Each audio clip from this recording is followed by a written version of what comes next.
According to the United Nations General Assembly's Convention on Genocide from 1948, quote, genocide means any of the following acts committed with intent to destroy, in whole or in part, a national, ethnical, racial, or religious group, and includes 5 types of criminal actions: killing members of the group, causing serious bodily or mental harm to members of the group, deliberately inflicting on the group conditions of life calculated to bring about its physical destruction in whole or in part, imposing measures intended to prevent births within the group, and forcibly transferring children of the group to another group, end quote.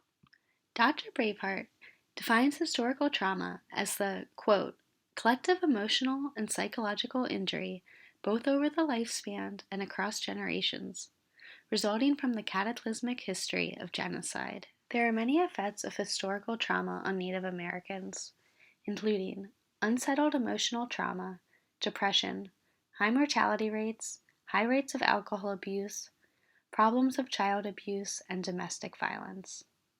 In the 1800s, boarding schools were developed for Native Americans, and by 1890, attendance was enforced, taking Native American children from their families and communities. There they were forced to assimilate and learn the dominant culture's values and language, often beaten for speaking their native languages. Children were often physically, sexually, and/or emotionally abused. This continued until the passing of the Indian Child Welfare Act in 1978, when parents were finally able to refuse the boarding schools. To many Native American tribes, land is more than just property. It is sacred. And as European colonizers took Native Americans' land, they were also taking away sacred spaces and a way of life. Reservations were developed to relocate Native Americans, often forcing different tribal groups to live together on restricted lands.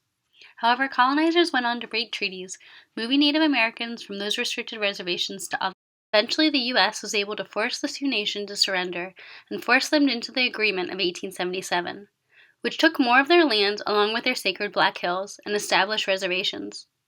Again, in 1890, the U.S. once again broke the treaty, taking more of the Sioux Nation's land, creating 5 smaller reservations. The Laramie Treaty continues to be ignored to this day.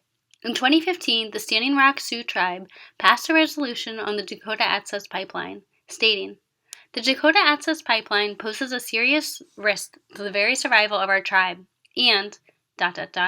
would destroy valuable cultural resources." But of course, that did not stop the pipeline. And next week, after a recent 383,000-gallon leak, the Standing Rock Sioux tribe will be fighting against a new proposal to double the capacity of the pipeline. The concept of historical unresolved grief has powerful implications not only for healing from our past, but for giving us the strength and commitment to save ourselves and future generations. The American Indian Holocaust is unfortunately not unique to present world events, which themselves continue the pattern of oppression and genocide. End quote.